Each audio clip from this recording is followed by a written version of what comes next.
Buen día, soy la doctora Jacqueline Lara, soy profesora del servicio de oncología y a mí me corresponde explicarles la clase correspondiente a cáncer de páncreas.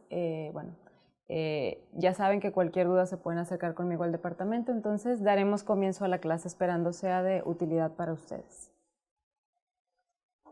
Esta es una breve agenda de cómo se irán tocando los temas en esta clase. Realmente es todo lo que ya sabemos o cómo se tocan la mayoría de los temas. Primero hablaremos de epidemiología de la enfermedad, cómo se genera, lo que corresponde a histopatología, factores de riesgo, las poblaciones de alto riesgo en quien tenemos que tener consideraciones específicas, las lesiones premalignas, el cuadro clínico, los estudios de imagen que se utilizan y cuál es su sensibilidad o su mayor utilidad, y pues la estadificación de la enfermedad y de manera muy general los tratamientos. Ahorita lo más importante es que ustedes sepan pues todas las generalidades de la enfermedad desde el punto de vista oncológico.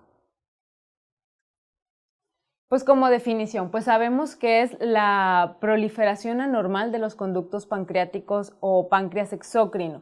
A esto le consideramos adenocarcinoma ductal infiltrante. Sabemos que el páncreas también tiene una parte central que también puede desarrollar tumores, los cánceres neuroendocrinos, pero no corresponden a este apartado de la enfermedad precisamente porque son menos frecuentes y son de otra estirpe de tejido. Entonces, sí es bien importante que sepan que todo el enfoque de esta clase va a ser en relación al adenocarcinoma de páncreas o del páncreas exócrino. Pues como podemos saber, el páncreas tiene conductos. Estos conductos a su vez confluyen en unidades glandulares, por decirlo de alguna manera, o de grupos celulares que se denominan acinos. El epitelio de estos acinos es donde generalmente se puede dar el principal sitio de enfermedad o donde se llega a presentar de mayor manera. Aquí vemos una imagen pues, donde se ve cómo son los acinos, cómo están apiladas estas células epiteliales y pues básicamente ahí es donde se produce la proliferación de tejido que posteriormente da lugar a neoplasias. De manera general, pues vamos a ver la epidemiología mundial de esta enfermedad. Contamos con una incidencia de alrededor de 4.8 casos por cada 100.000 habitantes. A nivel mundial es la séptima causa de muerte por cáncer. Es un cáncer que, aunque no es tan frecuente, sí tiene una alta mortalidad, lo cual lo hace muy relevante o importante. Yo creo que en este punto de la carrera todos han escuchado respecto al cáncer de páncreas y que tiene un pronóstico muy adverso, entonces esto va en atención a eso. La región más afectada es Europa Oriental y Norteamérica. La región menos afectada son las poblaciones del norte de África, donde hay menos de 2 casos por 100.000 habitantes. No obstante, pues el cáncer puede presentarse en cualquier región del mundo y es bien importante pues saber los tipos de síntomas, aunque vamos a ver más adelante en la presentación que por desgracia en su mayoría siempre se encuentran en estados muy avanzados. Es precisamente lo que les decía, el porcentaje de casos por etapa. Vemos que alrededor de un 53% ya se encuentran con enfermedad distante. Más de la mitad de los pacientes ya van a tener metástasis a otros sitios, llámese pulmón, ganglios linfáticos distantes, o sea, no de la región ahí de irrigación propia del páncreas, metástasis a peritoneo, a hígado. Alrededor de un 29% van a presentar una diseminación regional, o sea, su primer sitio de diseminación generalmente son los ganglios linfáticos regionales o los que drena directamente este órgano. Y también solamente un 10% se presentan como localizados. O sea, es muy poco el porcentaje de cánceres que podemos decir. El paciente es candidato a un tratamiento quirúrgico y pudiera tener un enfoque curativo, aunque sabemos que aún en etapas tempranas o localizados, esta neoplasia tiene un índice alto de recurrencia. Aquí vemos que la edad media de muerte de los pacientes ronda los 72 años. Algo sí importante es que es una neoplasia que se presenta mayormente en pacientes de avanzada edad, entre los 55 y 70 años, teniendo aquí su mayor pico de incidencia entre 65 y 74. Entonces, pues como se presenta más en ellos, evidentemente también son pacientes más frágiles y van a presentar pues una muerte alrededor de esas edades porque la sobrevida es corta. Aquí tenemos una gráfica, todo esto fue sacado del Globocan del 2018, que es nuestro principal parámetro de referencia en oncología respecto a cuestiones epidemiológicas. Es la base de datos que controla los casos de todo el mundo. Vemos que los pacientes que tienen una enfermedad localizada, realmente un 37.4%, o sea, estarán vivos a 5 años. ¿Qué significa? Que aún aquel paciente que yo encontré una etapa temprana, que se le pudo hacer una cirugía de Whipple o dar un tratamiento radical con fines curativos, o sea, no tenía metástasis, se pudo tratar. Aún este paciente, solamente el 37.4% de estos pacientes van a estar con vida a 5 años. O sea, realmente el pronóstico pues sí es muy adverso, porque aún estas etapas van a tener un índice alto de recurrencias. Y pues vemos como los pacientes con enfermedad distante, solo un 2.9% estarán vivos a 5 años, y pues generalmente son los casos excepcionales, aquellos que tienen muy buena respuesta a los esquemas de quimioterapia que nosotros utilizamos, y no, por desgracia, no es la mayoría de los casos. La epidemiología propiamente en nuestro país, sabemos que ocupa el 14º lugar, es el cáncer más común. Hay una incidencia de 3.6 casos por cada 100,000 habitantes, y es la causa número 10 de mortalidad con 3.3 casos por cada 100,000 habitantes, o sea, es la cantidad de pacientes que fallecen por esta enfermedad. Y pues es cierto que no es de los primeros cánceres, porque por fortuna no es tan frecuente, pero sí está entre los primeros 20 lugares, ¿ok? ¿Y por qué no es de las primeras causas de mortalidad? Simplemente por cuestión de volumen, no en sí por la agresividad de la enfermedad. O sea, obviamente vamos a tener más casos de cáncer de mama, casos de cáncer de cervix, de cáncer de colon o de pulmón, y esto es lo que hace que pues se desplace hacia abajo el cáncer de páncreas. Y bueno, pues datos que tienen que recordar, digo, como les decía, esta información viene de las estadísticas del Globocan. Más o menos a nivel mundial ocupa el 13º o 13 lugar de incidencia, la mortalidad más o menos en el 7º lugar. En cambio en México, pues su mortalidad, digo, aquí hay un error, realmente es el 10º lugar de mortalidad, el 7º es a nivel mundial, y era por la cuestión que les comentaba, que hay muchos otros cánceres que también ocupan esto, y el lugar 14º es el lugar de incidencia en México, o sea, la cantidad de casos que se presentan, no tanto la cantidad de casos de pacientes que fallecen, este sería 10.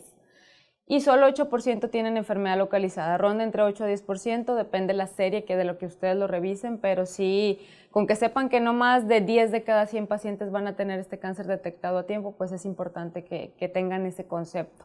¿Okay? Y tiene un índice de fatalidad de 0.96%, casi el 100% de los pacientes mueren menos de un año. O sea, esto es lo que quiere decir este índice de fatalidad. O sea, si a un paciente le diagnostican cáncer de páncreas, lo más probable es que el siguiente año el paciente ya no esté con vida. La histopatología. Bueno, sabemos que este tipo de tumores causa una reacción desmoplásica muy importante, una hipercromasia local y de los núcleos muy importante, como podemos ver en estas imágenes. Son núcleos muy pigmentados que tienen un aumento en su coloración, tienen reacciones desmoplásticas donde las células se agrupan, secretan su matriz extracelular, y esto hace que den apariencia como de conglomerados, de células juntas. De por sí ya la configuración de los acinos pancreáticos es muy similar a eso, pues esto lo aumenta aún más. La biología tumoral. Bueno, sabemos que el cáncer es una enfermedad relacionada mucho con los genes o con cuestiones de controles de ciclos celulares que tienen que ver con el núcleo de la célula, el ADN y todo esto, ¿verdad? Entonces sabemos que existen oncogenes, que estos oncogenes son genes que están alterados, que tienen mutaciones, que sufrieron un cambio en el tiempo en el que estaban activos o silentes. Y estas mutaciones o alteraciones, que pues ya con fines genéticos, alteraciones o mutaciones pueden ser muchas, de lesiones, inserciones, muchos cambios, no nace con ellos, sino que se desarrollan a través del tiempo por los mismos factores de riesgo que el paciente tiene o el estilo de vida que lleva. O sea, el cáncer es multifactorial, es algo que sí tiene que quedar bien claro. Los oncogenes más relacionados con el cáncer, o el concepto que a mí me gustaría que se llevaran, es que la mutación del KRAS es la más prevalente, hasta en un 80%, podríamos decir hasta un 90% en esta gráfica que les presento, tienen mutaciones de KRAS. El KRAS es un oncogen que tiene que ver con la proliferación celular. Obviamente cuando el KRAS está mutado, la célula sigue proliferando, volviéndose inmortal, o sea, no hay quien la detenga en esta proliferación, y es precisamente por la alteración de este oncogen. El CDKN2A es el gen supresor más comúnmente alterado, o sea, este gen lo que hace, o su función normal, sería suprimir la proliferación celular. Hay genes que son supresores tumorales, como el P53, que ya lo han escuchado mucho, que también puede estar alterado aquí en esta enfermedad, como ustedes pueden estar viendo en la imagen que les presento actualmente. Pero este se relaciona mucho con las ciclinas. Las ciclinas son unas enzimas, bueno, obviamente el gen codifica la función de estas proteínas que funcionan como enzimas en el ciclo celular para hacer que la célula siga proliferando continuamente sin freno. Obviamente, si nosotros tuviéramos una imagen aquí del ciclo celular, esto es como una cascada, o sea, tiene distintos puntos donde se puede actuar y de ahí deriva todo cómo funcionan nuestros tratamientos, desde la quimioterapia más antigua hasta la inmunoterapia y las terapias más nuevas, todo tiene que ver con intervenir en distintas fases del ciclo celular o en la relación que tiene la célula con el sistema inmune. Entonces, con que se lleven el concepto de que el KRAS es el oncogen más alterado en cáncer de páncreas y que también otro altamente alterado es el CDK2NA, con eso pues es un punto muy importante que les va a favorecer en su práctica diaria. La patogénesis, pues generalmente sabemos que hay un denso estroma tumoral, hay baja perfusión con hipoxia intratumoral y señales parácrinas entre la célula tumoral y el sistema inmune. ¿Qué quiere decir esto? Bueno, primeramente empieza a proliferar el tejido por las mutaciones de los oncogenes, todo lo que habíamos dicho. Esto induce una hipoxia en los vasos sanguíneos porque al haber más tejido, pues los vasos que ya están formados son de alguna manera comprimidos por este tejido. Esta hipoxia favorece a su vez el desarrollo de alteraciones celulares que tienen que ver con la disminución de la capacidad de nutrientes y el cáncer pues empieza a cambiar, se empiezan a formar como si fuera tejido cicatrizal, se empiezan a depositar componentes de matriz extracelular como los fibroblastos, que esto genera una señalización inflamatoria importante. También está la inmunidad relacionada con esto. La verdad es que muchos tumores, digo esto todavía mucho está en investigación, en páncreas pues es algo que apenas se está viendo. Todavía no está al 100% aprobada la inmunoterapia o hay estudios iniciales que ya nos dicen que las podemos utilizar, pero solamente en cierto subgrupo de pacientes. O sea, aunque un cáncer sea igual, no se presenta igual molecularmente para todos los pacientes, ¿ok? Eso sí es bien importante que tengan ese concepto, sobre todo por lo que viene de inmunoterapia. Aquí, si ustedes leen la imagen, se ve que esta señal inflamatoria lo que causa es una pérdida en la inmunidad. Se sabe que los tumores tienden a liberar sustancias o expresar receptores o ocultar a los mismos tanto en ellos como en las células del sistema inmune, en este caso los linfocitos, que hacen que pase desapercibido para el sistema inmune. Entonces, gracias a esto es que muchas veces pues, el sistema de defensas del cuerpo no logra eliminar al tumor. Es un sistema inmune débil o alterado por la misma producción o alteración que provoca el cáncer en sí. Entonces, sí es bien importante que sepan que pues, un sistema inmune débil pues, permite que esto siga proliferando, que este tejido denso con fibroblastos, alto en radicales libres de oxígeno, con hipoxia tesular, hace que todo siga proliferando y haciéndose mal. Entonces, pues el cáncer se empieza a desarrollar. Otras funciones que hacen, o respecto a las funciones parácrinas que aquí se mencionan, es que las células liberan sustancias que sirven de comunicación entre sí, o incluso a veces las células ya afectadas por el cáncer pueden generar autofagia, que es que las células se consuma a sí misma para obtener los nutrientes que necesita, porque el cáncer obviamente empieza a crecer, requiere muchos nutrientes para formar las nuevas células, requiere muchos vasos sanguíneos, o sea, formarse nuevos vasos para que le lleguen más nutrientes, y todo esto consume mucha energía. Esta es la razón principal por la cual los pacientes con cáncer, casi todos los tipos de cáncer, tienden a bajar de peso, porque la necesidad de sustratos o de energía es mayor a la cantidad pues, que se tiene habitualmente, porque tienen células en crecimiento acelerado. Es como los niños que requieren mayor cantidad de nutrientes, pues porque tienen un crecimiento acelerado, en este caso el tumor tiene un crecimiento acelerado, requiere muchos nutrientes. Entonces, los factores de riesgo, digo, de manera muy general tienen que saber que hay factores de riesgo que incrementan más, otros menos. Esto que está reportado aquí como RR es el riesgo relativo, es el número de veces que este factor incrementa el riesgo de cáncer. Aunque recordemos lo que les decía, el cáncer es multifactorial. O sea, sí se sabe que hay factores de riesgo definidos, pero muchas cosas pueden causar este tipo de cáncer, ¿verdad? Los más estudiados, pues es una avanzada edad. Como veíamos, su mayor prevalencia es en pacientes mayores o su mayor pico de incidencia, más de 70 años con un riesgo relativo de 5. Se incrementa 5 veces más el riesgo de tener cáncer.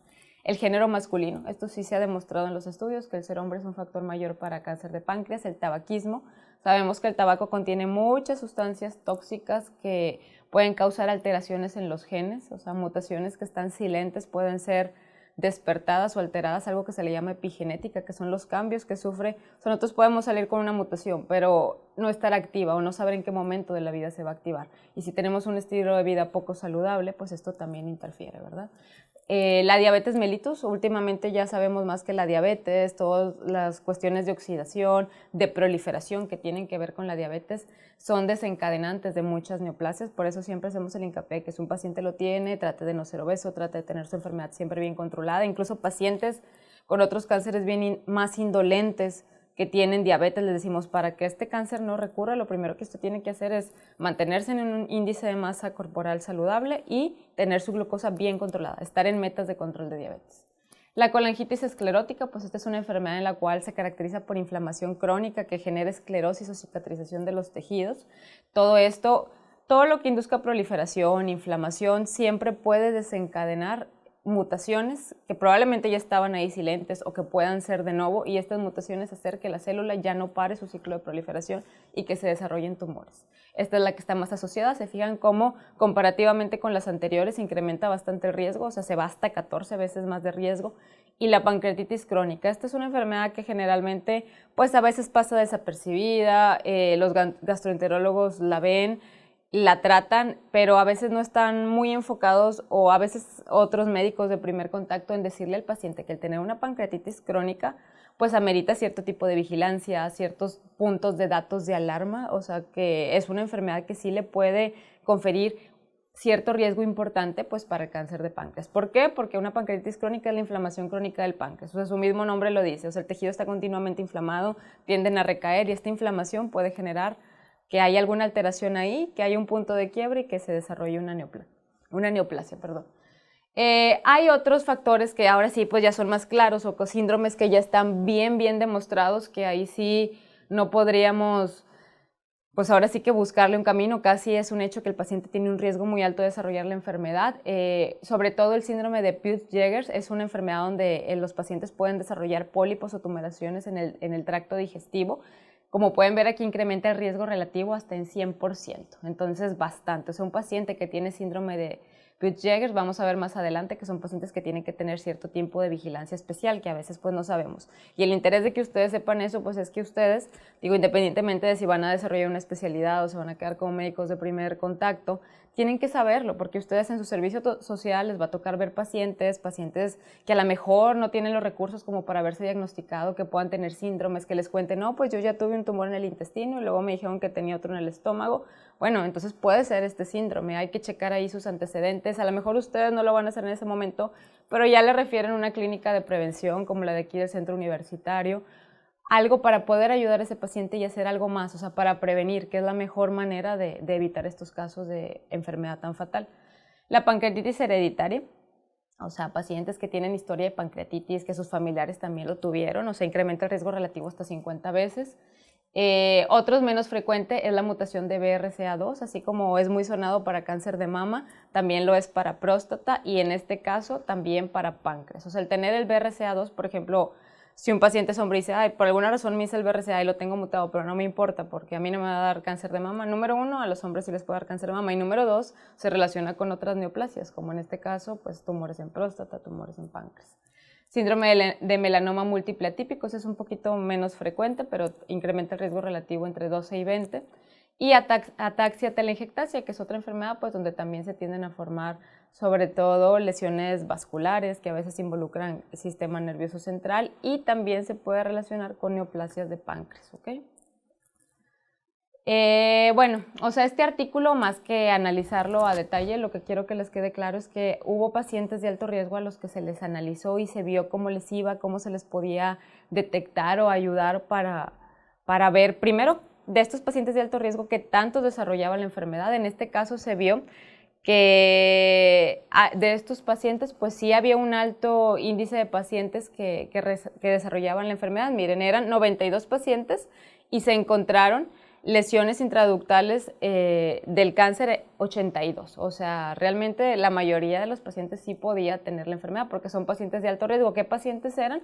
Pacientes con síndrome de Peutz-Jeghers, pacientes con síndrome de mama ovario, que es el que se relaciona con la mutación de BRCA, y pacientes con historia familiar de pancreatitis crónica, ¿ok? Entonces, en este estudio, el CAPS-3 fue publicado en el 2012 y pues realmente también se hizo screening a 216 personas y estos pacientes pues se les hacían distintos estudios para poder tratar de identificar cuál le ayudaba más a ver si podían hallar la enfermedad a tiempo, en una etapa temprana. Se hacían TAC, resonancias, EUS es ultrasonido endoscópico, no es nada más que como una endoscopía que entra asociada a un eco, así es el aparato, es un aparato especial y pueden ver, llegar a áreas de pequeño calibre y tener la visualización aparte de un eco pequeño que les permite ver si hay adenopatías, entrar a conductos pequeños, entonces el EUS es de mucha utilidad para los gastroenterólogos.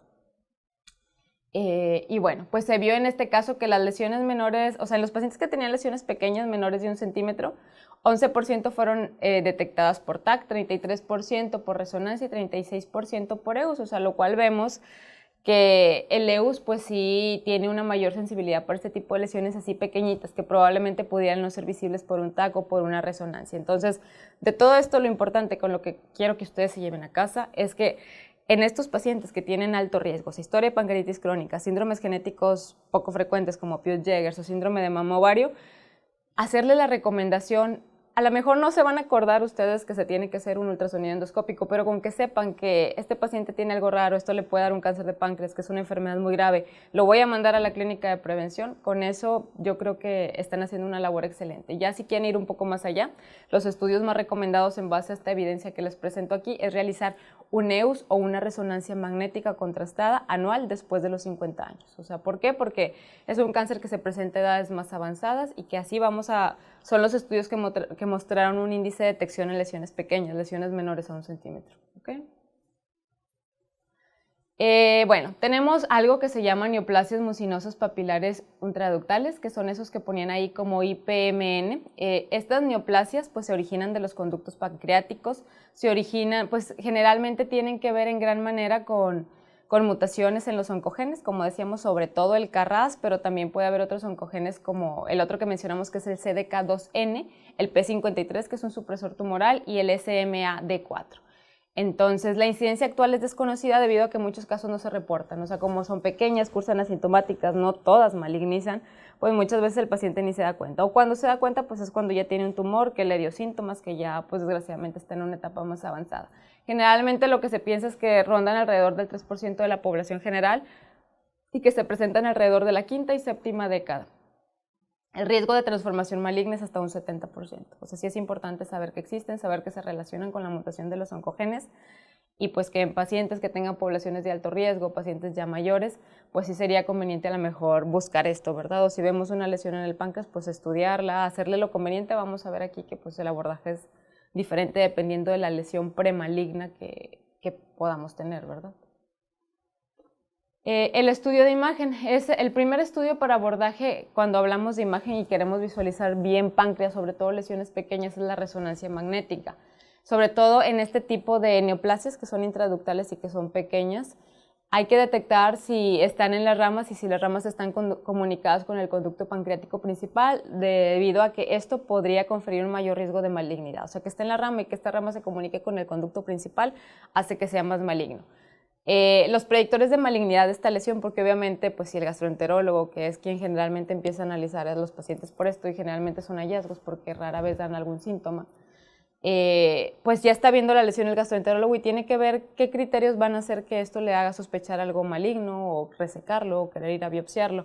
Una es que sea un tumor mayor de 3 centímetros, otra que esté el conducto pancreático dilatado, que esto va en relación a lo que les mencionaba previamente, que aquellas que se asocian al conducto pancreático principal son las que tienden a tener mayor riesgo, y que haya nódulos murales, o sea que en la parte mural del conducto pues haya presencia de múltiples nódulos. En este caso, el ultrasonido endoscópico no está indicado de inicio en el abordaje a menos que existan criterios sospechosos de malignidad. O sea, si solamente se ve una lesión, esta lesión no es mayor a 3 centímetros, no está en el conducto principal, solamente está ahí en las ramitas, pues generalmente lo que se procede es a vigilar, ¿verdad? Pero sí, o sea, muchas veces el paciente pues se va con lo que quiere oír o con el médico que le dice lo que quiere oír, y si el gastroenterólogo le dice no tiene nada, nomás tienes que vigilarte, a veces el paciente no recuerda que tiene que vigilarse. Entonces sabemos que un alto porcentaje de estas lesiones pueden volverse cáncer. Entonces, el que el paciente no se le haga algo en ese momento no significa que ya no se vigile. Se tienen que estar realizando estudios de imagen periódicamente, en este caso la resonancia, para ver si hay algún cambio en la lesión o si en algún momento cumple algún criterio de malignidad que ya merite otro abordaje por ultrasonido endoscópico. Hay otras lesiones que son los histodenomas serosos, tienen bajo riesgo de malignidad, pero también son consideradas premalignas. Radiológicamente se observan como una imagen en panal de abejas, como la que se ve aquí en esta imagen. Y también hay otra lesión que es el cistoadenoma mucinoso, que esta pues tiene un riesgo intermedio de ser maligna. En esta se puede pedir un marcador tumoral que es el ACE, que es antígeno carcinoembrionario, que tiene una sensibilidad alrededor del 75% y una especificidad del 83% en su diagnóstico. Entonces, en los tumores mucinosos, el antígeno carcinoembrionario tiene utilidad, su riesgo es intermedio, o sea, son quistes ahí que acumulan moco y pues los procesos inflamatorios o la naturaleza del propio quiste puede hacer que se vuelvan malignos, sí, pero saber que todas estas lesiones pues requieren cierta vigilancia y observación y que sí pueden malignizar en algún momento. El tratamiento, ¿qué se les hace a estos tumores? O sea, cuando ya el gastroenterólogo detectó esta lesión, ¿qué es lo que procede? Bueno, los tumores serosos no requieren manejo solo en caso de que presenten síntomas, porque como habíamos visto, su riesgo de malignidad es bajo. En tumores mucinosos, si el tumor es un tumor grande que mide más de 3 centímetros, se hace un análisis, una firma genética o algo que nos permita saber si el tumor tiene mutaciones de Carras o P53, que son oncogenes. En este caso, pues sí se puede tratar, o sea, resecar la lesión, biopsiarla, pues generalmente se reseca. Si no, solamente se sugiere un seguimiento con la resonancia, o sea, se observa esa lesión durante 5 años, se ve que no cambie, que no crezca, que no tenga alguna característica que haga sospechar malignidad y ya si pasaron los 5 años, pues ya la vigilancia puede ser más retirada o incluso ya no hacerla. ¿Por qué? Porque si esta lesión no cambió en 5 años, ya el riesgo de que cambie es mínimo. Y por último, los que mencionábamos al inicio es las IPN o las lesiones intraductales de páncreas. Estos deben de ser resecados porque, como decíamos, hasta el 70% pueden ser malignos y estos sí tienden mucho a relacionarse con mutaciones de oncogenes. Entonces, si hay un IPN, a lo mejor se le hace la resonancia y no se le va a hacer ultrasonido endoscópico porque está pequeño y todo, pero la verdad es que lo ideal es resecarlo, o sea, quitarlo, porque sí hay un riesgo muy alto de que esto más adelante se pueda volver algo maligno. La sobrevida a 5 años va desde 80 hasta 100% en estas lesiones premalignas si no están asociados a cáncer. Obviamente si están asociados, pues aquí ya todo cambia. Generalmente como son etapas tempranas, pues va a depender, pero volvemos a lo mismo, que cuando un cáncer se encuentra localizado, incluso en estos casos, pues la sobrevida se ve disminuida. Entonces si está asociado a cáncer, la sobrevida a 5 años puede reducirse hasta 25% y puede recurrir hasta un 40% de los casos, así sean lesiones pequeñitas. Hay otras lesiones que estas lesiones pues se consideran precursoras, o sea, no son meramente lesiones premalignas, sino son displasias, así como en cáncer de cervix, que a veces puede haber metaplasias o displasias sin ser aún el cáncer, que son las lesiones que le llamamos PANIN. Son neoplasias precursoras con proliferación intraductal metaplásica no invasiva menor a 5 milímetros. O sea, son lesiones pequeñitas, muy chiquititas que están ahí en los conductos. Se identifican en el páncreas normal hasta en un 20 a 70% de los casos sin un cáncer asociado. O sea, obviamente pues nosotros tenemos, si nuestros genes están bien, si no tenemos factores de riesgo, si no tenemos algún síndrome ahí genético, pues el sistema inmune, los sistemas de reparación propios del cuerpo, cuando se empieza a formar un tejido anormal, pues hay supresores tumorales que destruyen ese tejido, o sea, que nos salvan de que se vuelva un tumor. Obviamente los errores en la división de células existen, pero para eso tenemos esos supresores, son quienes arreglan lo que pasa mal en las células. Cuando estos ya están mutados, pues ahí es donde vienen los problemas y el cáncer se sigue desarrollando. Entonces, por eso dice que muchas personas podemos tener esas lesiones que son precursoras y que nunca lleguen a ser un cáncer. Eso muchas veces se ve en pacientes que son analizados para autopsia, se encuentra que tenían estas lesiones que nunca desarrollaron cáncer. Entonces, sí es importante que sepan que existen, ocurren generalmente en el conducto pancreático y en sus ramas y exhiben varios grados de displasia. Las mutaciones del KRAS incrementan la severidad de tal manera que dependiendo pues esta mutación, o sea, las displasias también tienden a dividirse en 1, 2 y 3 y aquellas que son las que tienen más alto índice de mutación pues son consideradas las 3 y vemos que 87% de las displasias PANIN 3 tiene relación con la mutación del KRAS. Entonces, pues si este oncogene está mutado, pues sabemos que va a haber un mayor grado de displasia y que incluso pues esto se puede volver hasta un tumor porque ya tenemos ese factor de riesgo ahí.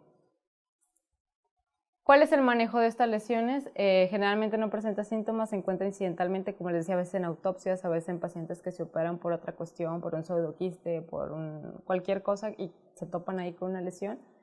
Las lesiones 1 y 2 no requieren ningún manejo. Las lesiones 3, como tienen arriba del 80% de mutación del Carras, no está bien establecido todo esto, pero quizás sería bueno mejor realizarle la resección de la lesión, aunque sea pequeñita al paciente, para evitarnos el riesgo, porque no hay en sí un protocolo estándar de vigilancia de estas lesiones, ¿ok? Son muy pequeñas. Entonces, si sabemos que es un paciente que tiene esa mutación del Carras, es mejor que se reseque. La localización anatómica, ¿dónde se presenta con mayor frecuencia el cáncer de páncreas? Generalmente es en la cabeza, hasta un 60% de las neoplasias se presentan en la parte de la cabeza.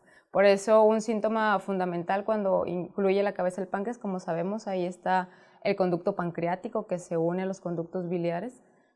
Pueden tener los pacientes ictericia, o sea, paciente con pérdida de peso, dolor abdominal e ictericia, pues debemos sospechar que es un cáncer de páncreas. En el cuerpo del páncreas hasta un 15%, en la cola del páncreas hasta un 20% y de manera difusa hasta un 5%, ¿ok? Entonces, primero cabeza, después cola y cuerpo, ¿ok? Y ya difuso, pues es raro que se presente así en todo el páncreas. El cuadro clínico, pues generalmente cuando es en la cabeza, tienen que recordar que hay pérdida de peso e ictericia, lo que les decía. Puede haber dolor, obviamente también, coluria, colia, anorexia, náusea, vómito y ascitis. Pero muchas veces un paciente que empieza a perder peso de la nada siempre tiene que estudiarse, y más si empieza a presentar ictericia. O datos en la orina de pigmentación anormal, heces de color blanquecino, como es la colia. En el cuerpo cola es un poco más difícil porque ahí no presentan ictericia. Entonces ahí sí la pérdida de peso. O sea, ahí es bien fundamental que un paciente que va con ustedes por otra cosa, por una gripa si quieren, pero les dice que ha perdido peso, o sea, nunca lo dejen así. Háganle un TAC, mándenlo a otro lugar con un internista, con un gastroenterólogo, dependiendo de los síntomas que más o menos presenta el paciente, porque sí es importante. También pueden presentar ictericia, pero ya en etapas más avanzadas, cuando están en el cuerpo y cola. Los pacientes que a nosotros nos toca ver en el centro casi siempre tienen ictericia, es la manera en la que abren. Típico paciente que andaba de viaje, estaba en otra parte y de repente presenta ictericia muy severa, dolor abdominal, ya llevaba historia de pérdida de peso de varios meses y no le había tomado importancia, pues casi siempre es un cáncer de páncreas o de vías biliares. El diagnóstico se hace biopsia de la lesión, más o con o sin ganglios linfáticos, va a depender ahí lo que se vea, cómo se toman los ganglios, también con el mismo ultrasonido endoscópico se puede hacer las funciones de los ganglios. Aquí vemos una imagen del ultrasonido endoscópico, cómo entra como si fuera una endoscopía, pero tiene un aparatito aparte que nos permite ver la imagen del eco, no solo la imagen en tiempo real a través de la cámara de la endoscopía, sino también el eco. La biopsia con aguja percutánea guiada por tomografía o por TAC, pues también aquí vemos cómo están tomando una biopsia guiada por TAC. Hay veces que no es posible por el EUS alcanzar la lesión, por ejemplo, si está en el cuerpo o en la cola, pues le va a quedar muy lejos al EUS, porque recordemos que el EUS entra por esófago, por estómago, y ahí por los conductos biliares, el conducto pancreático, entonces no tiene manera de llegar, a veces es más difícil llegar hasta el cuerpo o a la cola. O el tumor está muy grande y es más fácil hacerlo por una biopsia guiada por TAC. ¿Cuáles son los estudios que se hacen? De manera general, casi siempre el estudio inicial es el ultrasonido, porque es lo típico que les llega un paciente al médico de primer contacto o al internista. No, pues hágase un eco, a ver qué sale. Ahí generalmente se puede ver la masa, pero pues ya cuando son tumores muy grandes, y esto obliga a pedir otro estudio más profundo, que en este caso es el TAC. No es confiable en tumores menores de 3 centímetros, el que te diga que no tiene nada un eco, si el tumor es pequeño, no es como decir, ya le hice el eco, ya quiere decir que el páncreas está bien. No, si el paciente tiene pérdida de peso, tiene ictericia, hay que ir a unos estudios más profundos. Y pues bueno, la sensibilidad es desde 67 hasta 90% para este estudio en el diagnóstico. El TAC, existe un protocolo que es el MDST, que es el protocolo pancreático, es lo que actualmente más utilizamos. Muchas veces lo utilizamos más porque nos proporciona en sí gran definición del páncreas, que sí nos proporciona mucha, es porque nos permite también ver cómo está la enfermedad distantemente, cómo está el hígado, cómo están los huesos, cómo están los pulmones. Entonces, muchas veces los pacientes que se ven en el centro universitario no tienen tantos recursos como para decirle, hágase la resonancia y también hágase el TAC. Entonces, en el TAC podemos obtener varia información. Generalmente se ve como una lesión hipodensa mal definida. Un 15% pueden ser isodensos y ahí es donde recae el rol principal de la resonancia. En la resonancia, los tumores que tienen una densidad igual pueden ser detectados, cosa que en el TAC no. Lo más importante del TAC es ver el compromiso vascular. Ahorita más adelante van a ver cuáles son los criterios de resecabilidad, pero algo muy importante es la relación que guarda el tumor con las arterias, con el tronco celíaco, con la arteria mesentérica, que si la rodea, que si invade el tronco, todo esto. Su sensibilidad y especificidad y valor predictivo positivo para resecabilidad, o sea, para ver si ese tumor se puede operar de inicio y para estadificar la enfermedad, es de 100, 72 y 89% respectivamente, ¿ok? Entonces, yo creo que lo más importante del TAC es ver la relación que guarda con la arteria, ¿ok? O sea, si se puede operar o no de inicio. Aquí vemos lo que les decía de los criterios de resecabilidad. Estos no tienen que memorizarlos ni aprenderlos así a detalle como tal, eso es ya más algo para nosotros los oncólogos médicos cuando referimos al cirujano oncólogo o para aquel paciente que llega de inicio con el cirujano oncólogo, pero sí que sepan que existe y que saber si les toca ver a algún conocido o algún paciente más adelante que desarrolle esta enfermedad, que tiene que tener un TAC, que a veces se puede operar, que a veces no se puede operar, y esto va a depender de qué relación tenga la tumoración con la arteria mesentérica superior, con la vena mesentérica y con el tronco celíaco. Como ven aquí, pues dependiendo del contacto, que si lo rodea más o menos de 180 grados, que si lo infiltra, que si lo invade, es lo que va a hacer o va a ayudar a decidir si un paciente se puede operar o no. Y pues en este caso, pues el TAC sirve para esto. El TAC, pues la desventaja es que a veces las metástasis peritoneales no pueden verse mucho, eso pues ya se vería por la paroscopía y la sensibilidad disminuye a 65% en tumores pequeñitos menores de 1.5 centímetros, ahí a lo mejor se verían más en una resonancia. Pero no es que la resonancia no nos va a decir si es resecable o no, entonces ahí pues terminaríamos pidiendo los dos ya que identifiquemos el tumor. Y la resonancia pues era lo que decíamos, mejor visualización en ciertas situaciones, tumores pequeños, tumores de la misma densidad que el páncreas, su uso es adecuado. Sus usos cuando hay datos dudosos en el TAC o metástasis hepáticas donde ha demostrado ventaja sobre la TAC. No hay ventaja a combinar los dos estudios, salvo cuando ya pedimos un TAC y no se vio, ahí se pide la resonancia. Y bueno, pues la verdad es que no hay ventaja diagnóstica, o sea, casi va a ser en esos escenarios donde se pida la resonancia. El ultrasonido endoscópico es lo que ya les mencionaba, que entran a través de la endoscopía. Los predictores de malignidad en tumores mayores de 1.5 centímetros y la dilatación del conducto pancreático es cuando más lo utilizamos, o sea, tumores pequeños que queremos ver, o sea, que nos llaman mucho la atención, que el conducto está dilatado, que no sabemos bien qué está pasando ahí tiene un rol muy importante. El estadiaje no es confiable, la verdad no, porque no ayuda sobre todo a ver la invasión arterial, que es lo que el TAC sí nos ayuda, pues es la sensibilidad que tiene para establecer la T para el estadiaje de 78 a 94 y la afección ganglionar, que es la N, de 65 al 82. Puede haber complicaciones como sangrado, pancreatitis, implantación tumoral al momento de la biopsia, eso está en controversia, pero sí se ha visto que a veces los procedimientos endoscópicos, o ha habido casos reportados, por ejemplo, de metástasis en donde se introdujeron los trócares para puertos de la paroscopía, pero todavía no hay evidencia sólida al respecto. Entonces, pues aquí la razón de hacer un NEU sería tomar la biopsia, por ejemplo, una neoplasia que ya tengamos o que tengamos duda, que no podemos visualizar bien con las otras imágenes, pues ahí se le interconsulta al gastroenterólogo para que haga el ultrasonido endoscópico. Y ya casi para terminar, pues vemos que el marcador tumoral, el CA199 es el que se utiliza para este tipo de tumores. Recordábamos que en los mucinosos, en los quistes mucinosos o cistodenomas mucinosos también elevan otro marcador, el antígeno carcinoembrionario. Esa es la razón por la que a lo mejor ustedes van a ver que hay pacientes que también se les pide el carcinoembrionario, que su uso principalmente es en colon. ¿Por qué lo estamos pidiendo en páncreas? Pues precisamente porque puede haber neoplasias mucinosas que también lo eleven, pero el de excelencia es el CA199. Sabemos que no todos los pacientes van a dar positividad aún y que tengan un cáncer de páncreas porque se requiere la presencia de algo que se llama antígeno de Lewis para poder hacer esta reacción con este marcador, y no todos los pacientes lo tienen. Un 15% de los pacientes no presentan el antígeno de Lewis y eso va a hacer que no den positividad al marcador. El 37 unidades por mililitro es el punto de corte que nosotros utilizamos. Pacientes que tienen síntomas y valores arriba de 37, su sensibilidad, especificidad y valor predictivo positivo ronda arriba de entre el 70 y el 80%, dependiendo lo que analicemos. Se ha estudiado si la elevación de este marcador tiene que ver con la etapa y se ha visto que sí. Si el marcador está arriba de 150, generalmente la enfermedad va a ser irresecable. O sea, hasta un 80% da un valor predictivo positivo para que esa enfermedad no la puedan operar ya que ya le demos otro tipo de tratamientos. Y como valor pronóstico, un valor menos de 37 tiene una sobrevida libre de enfermedad de 55 años y un más de 37 de 20. O sea, pacientes que, dependiendo cómo tengan el marcador, pues nos podemos dar una idea de la sobrevida que pueden tener. Claro, pues este no es lo único en lo que nos basamos, ¿verdad? Obviamente la etapa lleva mano sobre todo esto, pero que sepan cuál es el marcador que pide y que dependiendo del punto de corte, pues es la razón por la cual se va a dar una mayor importancia o no a ese marcador. Hay pacientes que tienen cánceres avanzados y que nunca elevan el marcador. La estadificación, pues lo que decíamos, esto no tienen que saberlo de memoria, pero que sepan que la T es lo que tiene que ver con el tamaño del tumor. Tumores T1 generalmente están limitados al páncreas, son pequeños, menores a 2 centímetros. Tumores T2 están limitados al páncreas, pero son más grandes, más de 2. Tumores T3 es cuando ya se salieron del páncreas, pero no han invadido el tronco celíaco ni la mesentérica superior.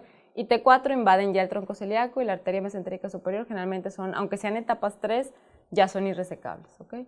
N0, pues si no hay metástasis a ganglios regionales. N1, cuando los ganglios donde drena principalmente el páncreas están afectados. Y M1, pues ya hay lesiones en hígado, en pulmón, en ganglios no regionales, o sea, más distantes, un ganglio de la ingle que no tenga una asociación con el riego del páncreas. Y pues bueno, vamos a ver que las etapas pues van a depender. Como vemos, un T4 es una etapa 3. Cualquiera podría decir, no, pues no es metastásico, se puede curar, pues sí, pero en este caso ya no es resecable. Habría que ver, darle un tratamiento antes, ver si responde, y si responde, sí puede volverse resecable y darle una mayor sobrevida al paciente, sí, pero es un escenario más adverso. Y pues ya de manera general el tratamiento, cuando la enfermedad, digo esto pues ya es más propiamente el cirujano oncólogo y el oncólogo, pero ustedes tienen que saber de manera general cómo se trata el cáncer. Si la enfermedad es resecable, la cirugía que se hace es una cirugía que se llama tipo Whipple, donde retiran el páncreas, parte del intestino delgado, se hace una anastomosis ahí intestinal, entonces son cirugías muy amplias, tiene que ser un cirujano oncólogo capacitado, o sea que sea una persona preparada, porque a veces la misma morbilidad de la cirugía es muy alta y es muy riesgosa. Y dependiendo cómo salga el reporte de patología, nosotros siempre trabajamos con los reportes de patología. O sea, vemos a un paciente, le decimos que tiene que ir con el cirujano oncólogo a operarse y luego nos regresa ya con el reporte y en base a eso si nosotros decidimos darle un tratamiento adyuvante, o sea, un tratamiento ya sea con quimioterapias, con quimioterapia y radiaciones o solo con radiación después de que se operó. ¿Con qué objetivo? Hacer que no recurra tan pronto, aumentar su sobrevida libre de recurrencia. La enfermedad cuando es borderline, o sea, está en el límite si se puede resecar o no, a veces le damos quimioterapia o quimioterapia con radioterapia antes de reevaluarlo en 3 meses y ver si redujo, ahí sí ya se puede mandar a operar. La enfermedad irresecable generalmente damos quimioterapia más menos radioterapia. La radioterapia aumenta el control local, o sea, hace que no progrese tanto ahí la enfermedad localmente donde está el páncreas. El problema es que sí es un poquito más tóxica. Con las nuevas técnicas de radiación, ya la toxicidad se disminuye importantemente, o sea, ya hay aparatos que de manera más precisa pueden ir dirigidos ahí, pero pues la verdad es difícil el acceso a todos los pacientes del costo de estos aparatos y como es una tumoración que da a pacientes ya de avanzada edad, pues muchas veces no lo toleran, o sea, sí da mucha toxicidad por el área donde está. De hecho, uno de los principales síntomas de cáncer de páncreas ya cuando ha progresado mucho es dolor por el área tan delicada donde está. Y pues los pacientes se les tiene que hacer bloqueos, los médicos del dolor nos ayudan con eso porque tienen mucho dolor. Enfermedad metastásica, pues aquí generalmente es la quimioterapia o terapia blanco, enfermedades dirigidas. Bueno, más que nada quimioterapias dirigidas a las enfermedades. Lo que está ahorita más nuevo en esto es también la inmunoterapia, pero la inmunoterapia ahorita nada más se está utilizando en unos pacientes que presentan algo que se llama inestabilidad microsatelital alta. Pues esto tiene que ver con tumores que son muy inflamatorios, que se relacionan más con la respuesta del sistema inmune y lo que se utilizan son unos agentes que se llaman anti-PDL1, que precisamente quitan ese bloqueo que genera el tumor al sistema inmune, de tal manera que al quitar ese bloqueo, pues ya el sistema inmune reconoce la enfermedad y destruye al tumor, o bueno, empieza a hacerlo, ¿verdad? Entonces sí es bien importante que sepan que si el paciente ya está en etapa 4, casi siempre su tratamiento solamente va a ser tratamiento sistémico, o sea, quimioterapias, inmunoterapias, terapias blanco. Si la enfermedad es localizada, ahí se puede utilizar quimio-radioterapia antes o después de la cirugía y pues básicamente eso es todo. Saber que es una enfermedad que es agresiva y que es mejor detectarla a tiempo. Y como conceptos clave o perlas que luego les llamamos, pues saber que el cáncer de páncreas ocupa el lugar número 14 en nuestro país, según Globocan 2018. Tiene una alta tasa de mortalidad, 85 a 95%. Solo el 2% de los pacientes estarán vivos a 5 años. La cirugía que se utiliza para tratarlo es la cirugía de Whipple, sobre todo obviamente cuando la enfermedad está localizada, y la quimioterapia actual sí ha mejorado la sobrevida de los pacientes. O sea, muchas veces el paciente no quiere recibirlo porque dice, pues si es muy agresivo, como quiera voy a fallecer, pero la verdad es que sí presentan mejoría en la sobrevida y en la calidad de vida, sobre todo por el hecho de que produce dolor. Entonces, el reducir el tamaño de la tumoración muchas veces también ayuda a paliar los síntomas del paciente como el dolor ante una enfermedad irresecable. Y pues básicamente es todo. Gracias.